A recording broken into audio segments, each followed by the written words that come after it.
Of course, none of this comes without controversy and pitched opposition from Democrats, along with allied healthcare and environment activists. The bill also effectively ends Obamacare's individual mandate and opens up the Arctic National Wildlife Refuge to oil and gas drilling. Perhaps most notably, the cuts favor corporations more than individuals and, over time, skew sharply in favor of the rich and big business. Trump's response has been, in many cases, to ignore those details and instead focus on the cuts he says will benefit lower-income taxpayers, though he couldn't help but note on Friday that corporations are literally going wild over this. Trump hits the largest, I always say the most massive, but it's the largest tax cut in the history of our country, and reform, but tax cut. Reality it's not. According to an analysis by CNN's Sam Petula and Tali Yellen, as seen below, Trump's cut will be the fifth largest since 1964. In fairness, two of those, both by Obama, were extensions of expiring legislation. But JFK and Ronald Reagan both signed larger cuts, and by a good margin. Trump, the individual mandate is being repealed. When the individual mandate is being repealed, that means Obamacare is repealed. Because they get their money from the individual mandate. So the individual mandate is being repealed. Reality: expect to see and hear Trump's words a lot in 2018, as Democrats tie the tax bill, which is very unpopular, to GOP efforts to repeal Obamacare, also unpopular.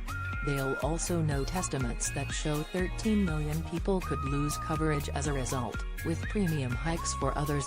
From a legislative standpoint, this statement is also flawed. As CNN's Byron Wolf explained on Wednesday, the mandate is not being repealed, rather, the tax penalty is being reduced to zero. So the now toothless mandate remains on the books, as does Medicaid expansion for the states that accepted it. Obamacare subsidies are also on the table for revival, with Republican Senator Susan Collins promising to push for an stabilization bill next year as part of the deal she struck with GOP leaders on the Hill in exchange for her tax vote. Trump excited to be heading home to see the House pass a great tax bill with the middle class getting big tax cuts. Reality again, while not entirely false, this from a November tweet is fundamentally misleading. While 80% of tax filers will see some kind of cut, they aren't the main target of the bill. As Trump himself conceded on Wednesday, the corporate cut, from 35% to 21%, is probably the biggest factor in this plan. It's also a permanent cut, unlike everyone else's. Those expire in 2025 and could lead to higher taxes for some middle-class families. Additionally, by capping state and local tax deductions at $10,000, people in higher taxed states, like anti-Trump power bases New York and California, could end up owing more right away.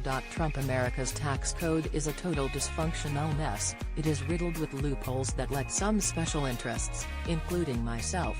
In all fairness, it is going to cost me a fortune. This thing, believe me, this is not good for me. Reality: the tax bill will almost surely further enrich Trump and his family. It's hard to say for sure because he never released his returns, but even White House Press Secretary Sarah Sanders recently conceded that Trump stands to benefit. To start, the individual rate for the highest earners will drop to 37% from 39.6%. Then there's the new pass-through provision, which will allow small businesses like the Trump Organization, which had been taxed at the individual rates, to take a 20% deduction. And then there's the estate tax. Congrats are due here to the Trump kids. Perkin Money's Julia Horowitz's comprehensive rundown of the bill, the amount of money exempt from the estate tax, previously set at $5.49 million.